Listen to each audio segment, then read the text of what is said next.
Food choice is a very interesting topic. I happen to study it from a biological variation point of view. What do I mean by that? What I mean by that is that we know there are huge genetic influences into why people behave differently around food. I mean, some people feel hungrier, and so therefore they'll eat more. Some people feel more of a rewarding element to food, and so therefore eat it to make themselves feel better. Other people may be more susceptible to advertising and to cues, and so I come from it from a biological perspective, in a sense where different people have different responses to the tactics and the strategies used by the advertising industry. Communicating nutrition within the media is hugely important. It's made more difficult by the fact that it's such a complex field, and that for many things there are A, no consensus around specific topics, and B, no simple answers.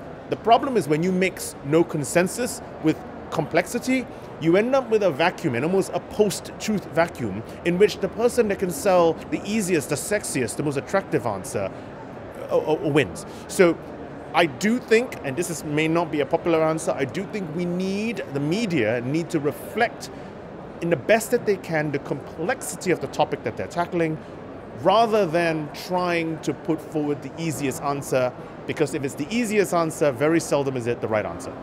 The most popular TV programs, radio programs that are actually out there have to do with food, be it Bake Off, be it MasterChef, all the different varieties of it. And I think this is good. And I think this is good because it helps us not fear food.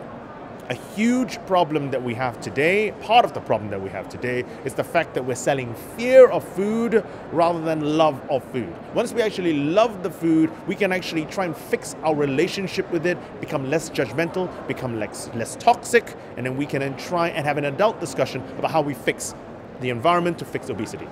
Advertising will, whatever you think about it, will always have an enormous role in influencing what we eat, okay? Because that's going to be their role, to actually reflect the industry. So I do think, as the media also plays a role, as I said, in putting forward the complexity of the message, I think advertising needs to take responsibility as well. Now, the problem is how they get the right pieces of information. I do think that as experts within the field, wherever you're from, we do have a duty to speak out, to engage with the food industry, the advertising industry, in order to then put forward the correct message. But we have to get advertising correct. I don't mind advertising, it's there for a reason, but we have to get it correct.